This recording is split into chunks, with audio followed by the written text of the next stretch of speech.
sénatoriale 2023, le RDPC, l'ordre de 82, se taille la partie du lion. Mais est-ce que cela vous surprend? Bien que non.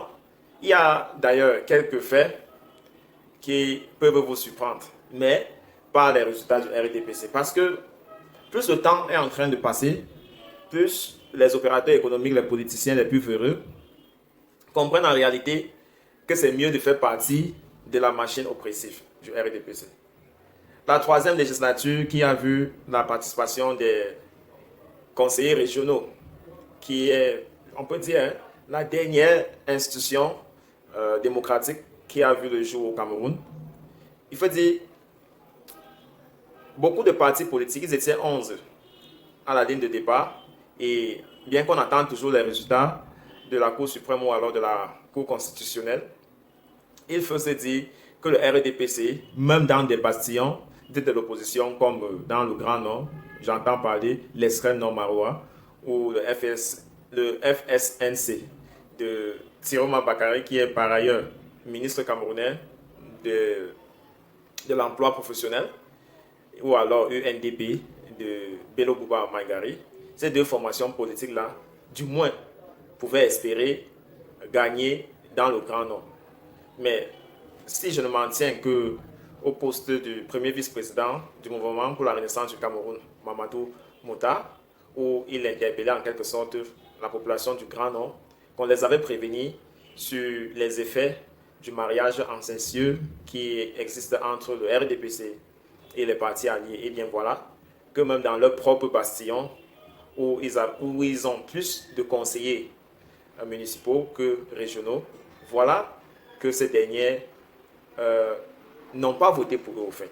Ont préféré voter comme ça pour le RDPC. Et donc, c'est pratiquement compliqué. Vous savez, même si les résultats ne sont pas connus d'office, il y a eu des résultats de bureau de vote par département qui peut donner en quelque sorte, qui peut renseigner sur les résultats finaux.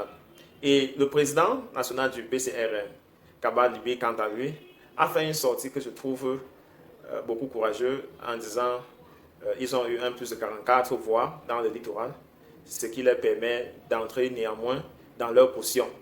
Eh bien, c'est nettement mieux que ce qu'ils avaient fait lors de la législature qui a pris fin à la deuxième législature, et que c'est comme ça qu'ils conçoivent la politique, c'est-à-dire en faisant les baby steps, comme l'homme anglophone doit dire, et un point de vue que le MRC ne partage pas forcément, parce qu'il vous souvient que lors des élections municipales de 2019, de 2020, le MRC avait décidé d'être abonné absent et depuis lors avait signé son sort de ne pas participer, du moins sur ce qui est de la gestion des collectivités territoriales décentralisées, les communes, les régions, avait signé comme ça son pacte de ne pas participer parce qu'il ne voulait pas être une administration complice.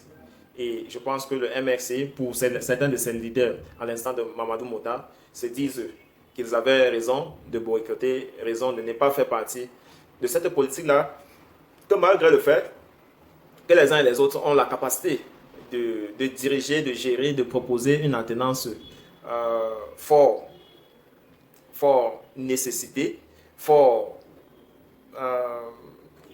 amélioré que celui qu'offre le RDPC, eh bien, le RDPC réussit toujours à leur convertir à des poids, à leur convertir à des affamés, où à chaque fois, il faut que c'est la magnanimité du chef de l'État qui va très prochainement nommer les 30 autres sénateurs, que c'est de cette façon-là qu'ils puissent redistribuer la carte.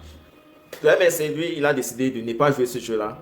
Beaucoup l'ont critiqué, continuent à le critiquer d'ailleurs. Cela a été l'objet de la démission d'un certain nombre de membres, celui que le conseiller spécial au MRC, l'ancien député Albert Zonga, a appelé les militants clignotants, parce que pour Albert Zonga, il pense que ceux qui sont convaincus de l'esprit de la Renaissance n'ont pas besoin de s'accommoder d'un titre pour le faire valoir.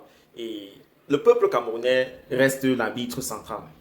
Et quel que soit ce que toutes ces formations politiques se disent en interne de leur calcul de choix, d'intérêt, il faut dire, le peuple reste vigilant, il observe la sincérité des acteurs politiques et c'est réellement celui qui a le cœur sur la main ou bien la main sur le cœur, prêt à servir le peuple et non se servir.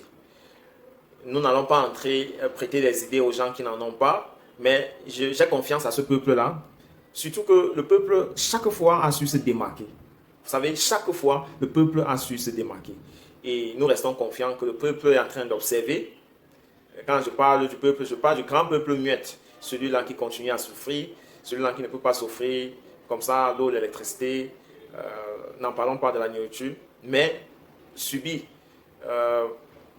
les atrocités d'un gouvernement devenu totalitaire et presque abject pour son peuple. Donc, voilà pour nous la lecture que nous avons vue, alors que l'administration centrale et les RDPC se bombent le torse d'avoir eu une élection pratiquement bien sur toute la ligne. Nous faisons observer que les grands électeurs étaient acquis au départ et donc on n'avait pas grand chose à faire. Nous avons vu par exemple dans certains centres comme à Bastos, les électeurs arrivaient en bus et pourtant la campagne était censée s'être arrêtée à l'aube de ce jour-là. Vous pensez que lorsque les gens voyagent ensemble, on dit c'était pour les mesures de sécurité et bien d'autres choses. Vraiment, tous ces discours pour faire dormir les gens debout ne tiennent plus. Et comme j'ai dit, le peuple reste éveillé et c'est à qui le vrai pouvoir réside. Et il obéit déjà à ceux-là, mais comme on est obligé de faire avec l'État, on continue néanmoins de faire. Donc, quelles étaient vos attentes pour ces sénatoriales? Êtes-vous déçus? Êtes-vous surpris? Dites-nous en commentaire ce que vous pensez. Retrouvons-nous prochainement pour un autre numéro. D'ici à là, prenez soin de vous. Quoi qu'il arrive, gardez le sourire et bien le bonjour.